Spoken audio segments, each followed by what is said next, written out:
Welcome to This Academic Life, Episode 73. This episode is sponsored by the School of Engineering at Rensselaer Polytechnic Institute. Did you know that RPI is the first university to have a quantum computer on the campus? It's IBM's System 1, Eagle processor with 127 qubits. Stay tuned for discoveries from RPI engineering using the quantum computer that will change the world. Hi, I am Kim Michelle Lewis, Professor of Physics and Associate Dean for Research. Hi, I'm Pania Newell. I'm a professor of mechanical engineering. Hi, my name is Lucy Zhang. I'm also a professor of mechanical engineering. Well, welcome everybody. So 2 episodes ago, in episode 71, we talked about the unintended consequences on parental leave. We shared our concerns on the unequal and unjustified disparity most of the parental leave had caused for men and women professors, particularly on the extension of their respective tenure clocks. Well, one of our avid listeners, who's a male professor, Dr. Amir Arzani, said, no, that's not entirely true. So here is joining us, our show today, to offer his perspective from the other side on this issue. Hi, Amir, welcome. Hi, Lucy. Thank you for having me. Could you first briefly introduce yourself and let us know where you are in your tenure clock and parental timeline? I'm currently an assistant professor of mechanical engineering at the University of Utah. So I have already submitted my tenure package this past summer. So the final answer should come anytime soon. But at the time that I had my baby born, I was in the 4th year of my tenure clock. All right, that's cutting pretty close. I think you're very brave to have them overlap like that. So this is when your 3rd year, I'm guessing then you were expecting a baby. And then during your 4th year, may I ask, is a girl or a boy? It's a boy now. He will be 3 years old soon. Yeah. So he was born during the pandemic. It was like a year and a half through the pandemic, almost, I guess, when he was born. Wonderful. Let's hear about what your different experiences are from what we discussed in episode 71. Yeah, sure. So I think, well, first of all, I have to acknowledge that I think there's no discussion. We all agree that this whole process is much more difficult for women. There's no doubt about that, no arguments against that, and I think everyone accepts that. But the part that I wanted to discuss is that children, first of all, there's just so much variability in children that makes the cases very different from every person compared to someone else. And that large variability really can make a huge impact. That's one point. And another point is that the children at the beginning, the first 3 months, raising a baby at the first 3 or 4 months is really a 2-man's job. It's a difficult thing to do. So even if the mother has a complete paid leave time, still it's very difficult for them to do everything alone, and having another person help them is quite essential, especially during the first few months.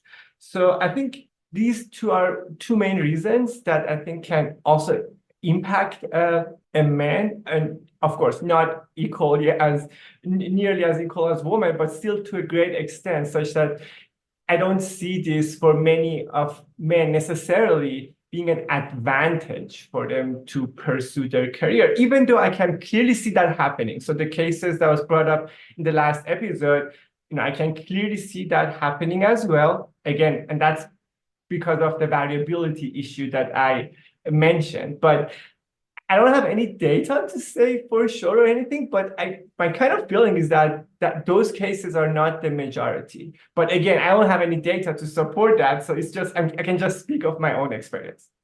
All right, I'm going to first be the first person rebuttal that. One thing I want to clarify is that the intention of the last discussion in episode 71 was more about the unevenness between a woman professor and a male professor, where they're given equally same amount of parental leave, and the consequences of having that. I don't know what your wife does. Maybe she's also a professor. She can share her opinion as well. What we were trying to discuss last time was to say, if you have the same faculty, male versus female, equally the same, and you're given equally the same amount of time off, there is a advantage of one versus the other.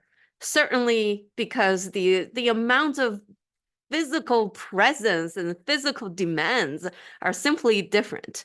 I think that's what we were trying to argue. Not that the men should not have it at all, right? Not that they're trying to take advantage of the time that they were given. Some were, that's based on the data, but the data was to compare a female, a mother, versus a male professor equally at the same position. Yeah, I absolutely agree with that. I think, I mean, I had discussion with my wife about this episode. That was exactly her suggestion, that there should be twice as much maybe for women compared to men or something like that. That absolutely, I agree with that. But the point that or the kind of like what I got from the last episode was that some men use this as an advantage to move their career forward. And at least in my case, that was absolutely not the case. I cannot see how I could have done that. And so let me give you some examples. So, many babies, like including my baby, they cannot sleep very well. So my baby, in my case, he was very good at everything, but he was terrible at sleeping. And it was the case for an entire year. So for an entire first year of his life, he was just very bad at sleeping. So what that meant was that for the first time in my life, I had to learn how to do work when I only get like 2 or 3 hours of night sleep. And I'm a person that values sleep a lot. So I was used to before that to have perfect sleep with at very least 8 hours of sleep, perfect. But the first thing I had to learn was that how to navigate my job without getting much sleep.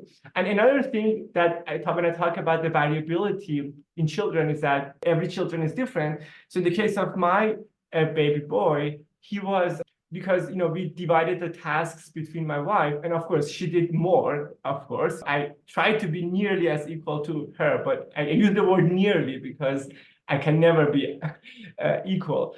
When we divided our tasks somewhat, I was in charge of putting the baby in sleep. Now, what happened was that as a result of that, he bonded with me quite a bit. And what happened was that for the entire first 2 years of I think I would say for the first 2 years, if he felt that I was present and not paying attention to him, it would drive him crazy. So he would cry if he just knew that I was at the room and not holding him, even if with his mother present.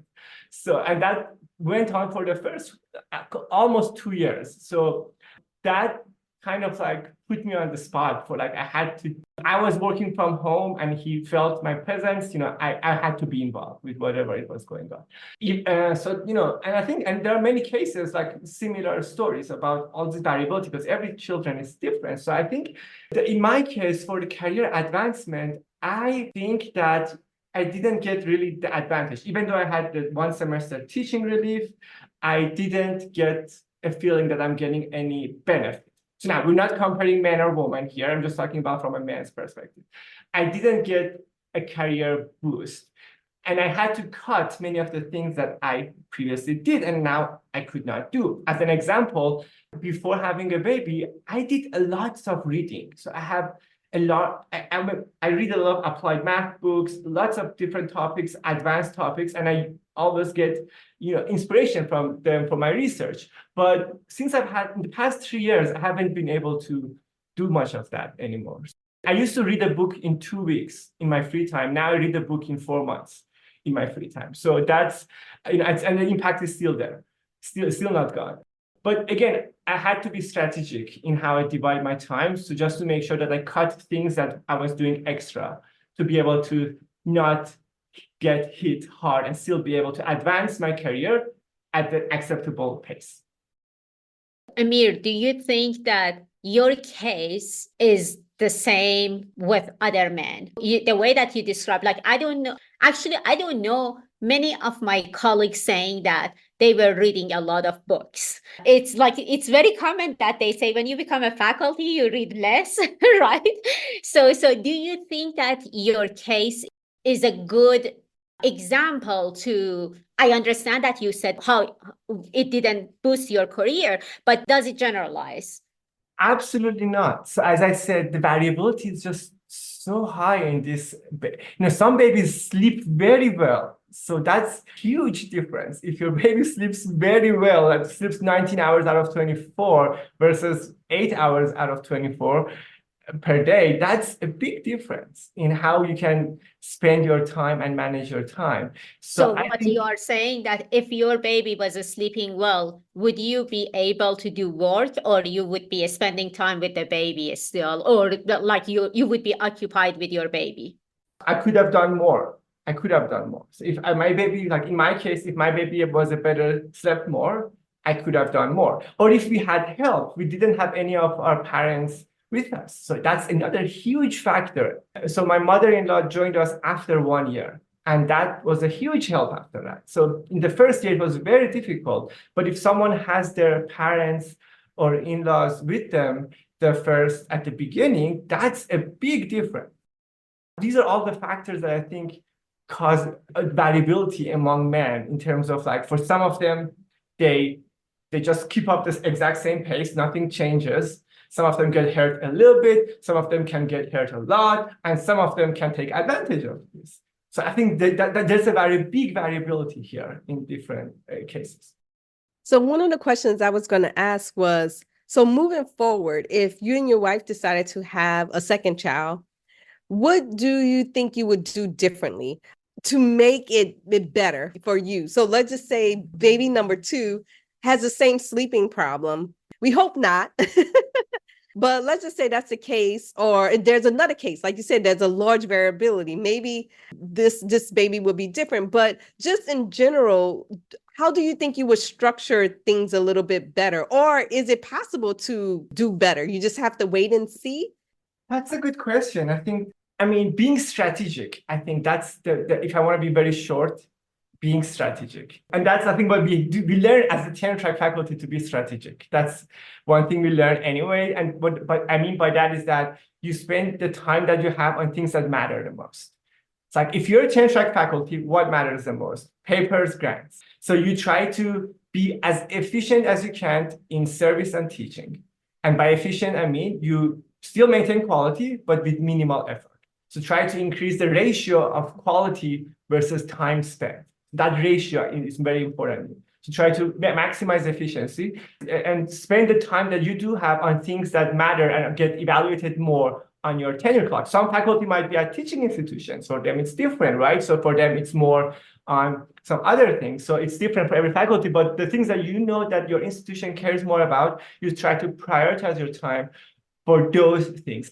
And also being strategic on the kind of proposals we write. Sometimes we write proposals, some of them we know that the chances are lower, right? But we still kind of like to write it anyway. And sometimes there are some other proposals we know that we have a better chance. So if you are planning to write 2 proposals that semester, maybe only write the one that you know strategically you have a better shot at. So that's, I think, what young faculty can do to kind of mitigate this entire process.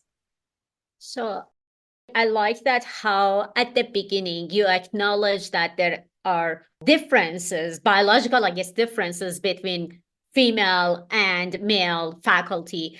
And I think that these examples that you brought up, I just had this conversation with another listener like a couple of hours ago that happens to be a female faculty, and she said that physically, like, my body takes time to adjust after giving birth. Those are the things that you don't have control over. Maybe, yeah, you can do exercise, you can eat healthier, but it's minimal. Like your baby, you didn't have much control over his sleeping pattern.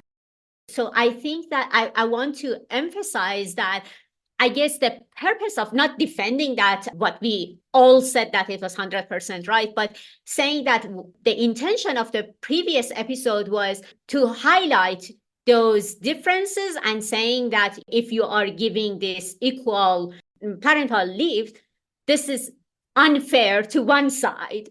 And then also, as you pointed out, that there are all these variabilities, and some male colleagues, they figure out how to navigate the system, but for female faculty, there is not much to navigate. It's like you need to feed the baby, you need to take care of the baby.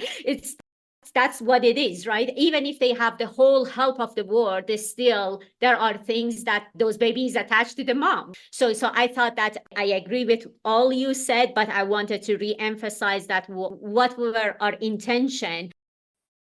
That is absolutely right. So I think there's no doubt about what you said, Pania. And I don't have a good solution for that, but maybe trying to come up with 2 semesters of teaching relief, maybe 1 semester paid time leave and 1 semester teaching relief, but not service relief. So something like at least 50% more benefit for women, if not 200, like twice. So something like that. But that's, that's I think for the administration to decide, think about. But I agree, definitely. Amir, when you first mentioned be strategic, I can tell you my own experience. There is absolutely nothing. The only thing I feel was frustration and helplessness. That's why I feel when you're talking about, oh, you could do this, you could do that next time, nothing. I am so frustrated. I can, variability, it's the same thing for women. So, I mean, women, some people just manage it so much better. I don't know how they do it. Maybe behind the doors, they're very different. I've been told that on the surface, I look normal. Like, oh, how did you raise those 2 babies like that? Behind the doors, I was going insane. I mean, insane, right? So going between managing or thinking about physically, I had C-section. I could not even walk. I could not even get out of the bed. You want me to think about reading a book? 2 weeks versus 3 months? I mean, seriously, that did not even occur in my mind. And then at the same time, I also had graduate students. They need to graduate. I was looking at their thesis in my bed because I could not let my own health to delay their graduation. Those are the things I need to think about. And who could help me? I don't have another wife who could help me with that. My husband did as much as he could. I mean, he's a great husband. He did everything he possibly could. I'm sure you are too. I'm sure it's a delay in your work, in your career. It's a delay because you're a good father.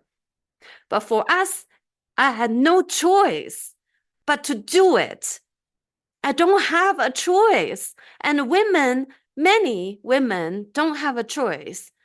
I think, sure, yes, if we have the time or maybe more time, I will feel a little bit better about that.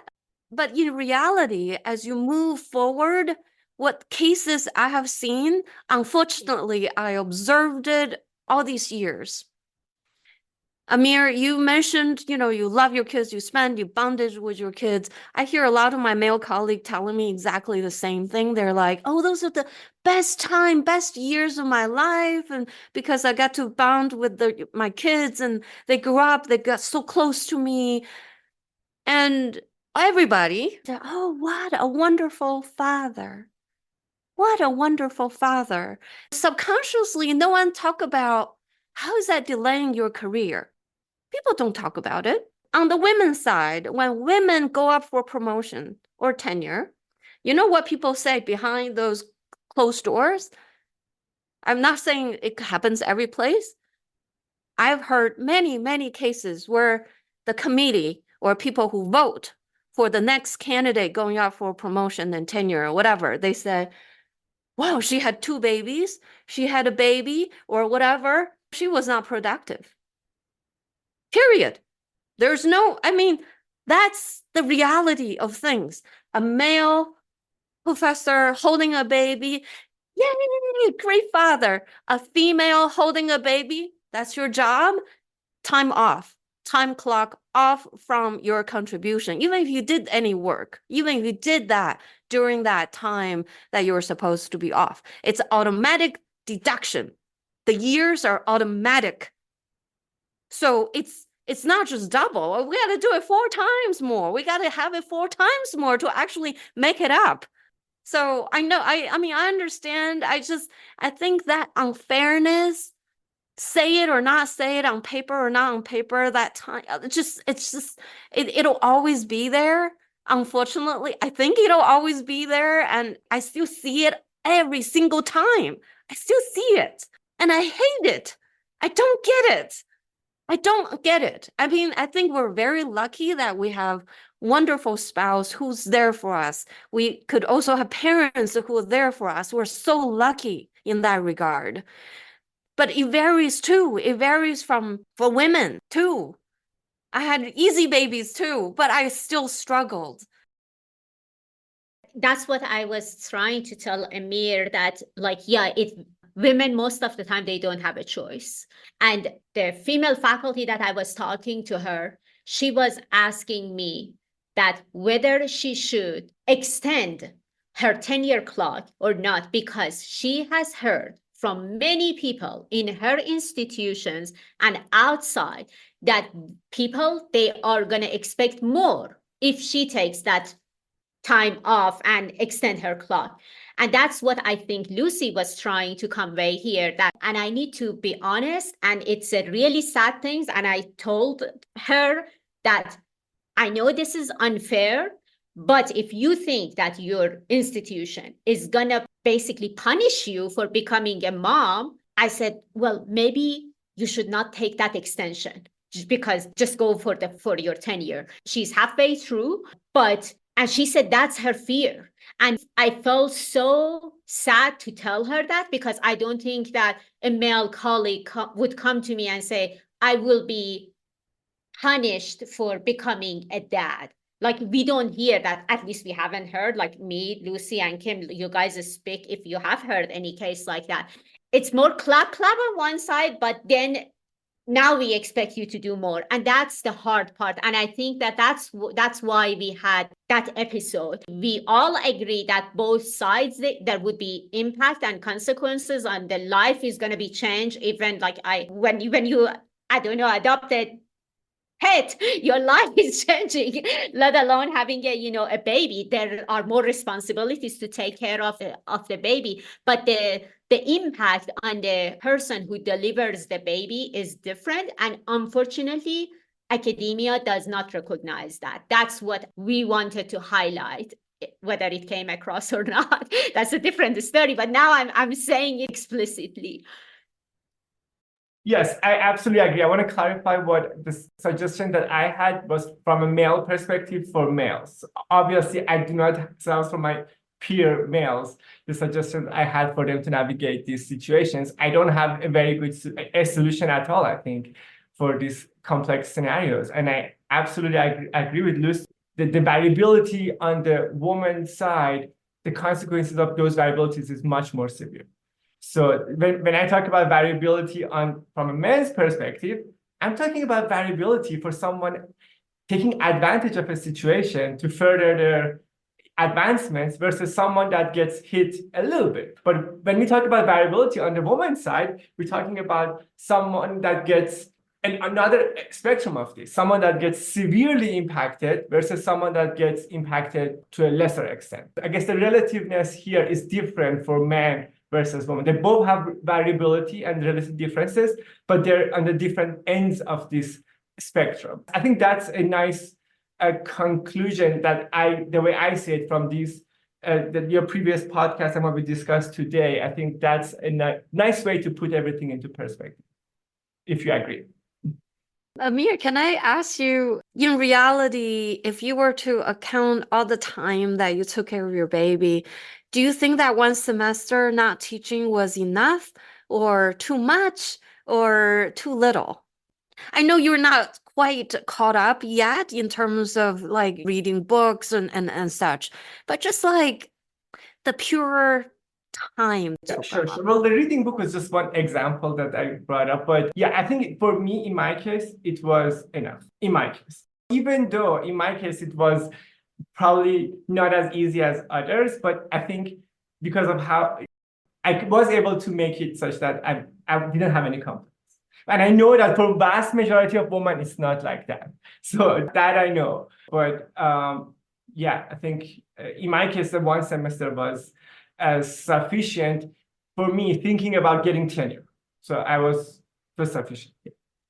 Do you think that now that you became a parent, do you think that now you look at this policy differently? Do you think that if you had the option to set up this policy, would you have been setting it up differently if you were like a person in charge and you could come up with a policy? Or you think that this is just fine, or like men and women, they are equal, so they should get the equal parental leave? What are your thoughts on that? This is an excellent question. I agree that when you go through this process, when you see yourself, your wife, that changes your perspective. So I 100% agree with you, Pania, that I was an administrator in charge of making such decisions. The way I would think through this process would be very different if I had this experience or not, or didn't have this experience. I think my wife also agrees with this, is that after you have children, your perspective changes in a sense that, like, I can tell my own example. Before that, my entire life was getting tenure, right? My entire focus was tenure. And when I was like shaking on that path, that would make me stressful a lot. That would give me a lot of stress. But after I had my baby, the perspective that changed in me, I told myself, as long as my baby is happy, healthy, and smiling every time I see him, I don't really care as much as I used to. I still care, of course, but not as much as I used to before that. So I think having a child, with all the difficulties that it comes, it changes our perspectives of life. And that could have some advantages from the perspective point of view. Of course, it's very difficult for women. It's extra difficult. But I think there's also a change in perspective that comes with it. So I was just sitting here thinking, before Lucy started speaking, I was like, okay, I have some solutions. And some solutions I thought of was typically, let's say when you take an administrative job, and let's say she wanted to negotiate, like, hey, I'm taking this administrative job and my research is going to suffer a little bit because I'm going to have more administrative work. Right away, most often, one could think of, okay, what do you need? And Lucy might say, hey, it would be great if I had a 2-year postdoc during my stint of this administrative. And Lucy negotiates that and she gets a 2-year postdoc. So I was like, why don't we do this for women who have or go on maternity leave? Then after Lucy spoke, I was like, she basically told me that won't help. So yes, the postdoc may be able to help her read through the example she gave with the thesis to do some of that type of work, but that's really not the type of help that she really needed. So then my solutions kind of go out the window. So then I hear Pania and Amir and Lucy also brought up, all three of you did, that we could be champions in the room behind the closed doors. And I think that's the best thing that I could do to give back. Because now when I hear you talk, I'm going to feel some kind of way. If I say, well, let's just give her a postdoc, because that's not solving the problem. Yes, she probably still could use the postdoc. He or she could probably still use the postdoc. But I think being an advocate when it's time for those promotion and tenure cases is probably the best thing to do, because it's not really the same as I'm taking an administrative job and my research is going to suffer. Okay, hire a postdoc. It's very different. But before that, that's exactly what I was thinking. Okay, I can solve this. I can just do this, but it's not, it's so different. So I really appreciate this conversation, because I think the best thing I can do is behind closed doors or in public or when asked the question, is really get down to the core of this conversation that we had. So I really appreciate it as an administrator and faculty member, and as a person who do not have kids. Like I can understand what's going on. I think that, yeah, we all need to change the culture, because for me, it was really sad that this junior faculty, female faculty, she is scared of being punished because she chose to have a baby. And it was really, really sad. And Lucy, she had these discussions with some other random faculty at the conferences, that they were asking about whether they should have a baby or not during this period. And this is, to me, I think that we need to change the culture so nobody is fearful of their being punished for their choices of their personal life interfering with their career. You're all on my side. We're together on this. And I know that my time had passed, but we need to do way better than this. For young women to ask me their life choices like that, because the stories they've heard, because of things that had happened in the past, it cannot even exist. It shouldn't even exist. Amir, thank you so much for sharing your thoughts with us. And this is so important for us to hear other sides of the story and experiences. Thank you again for being on the show.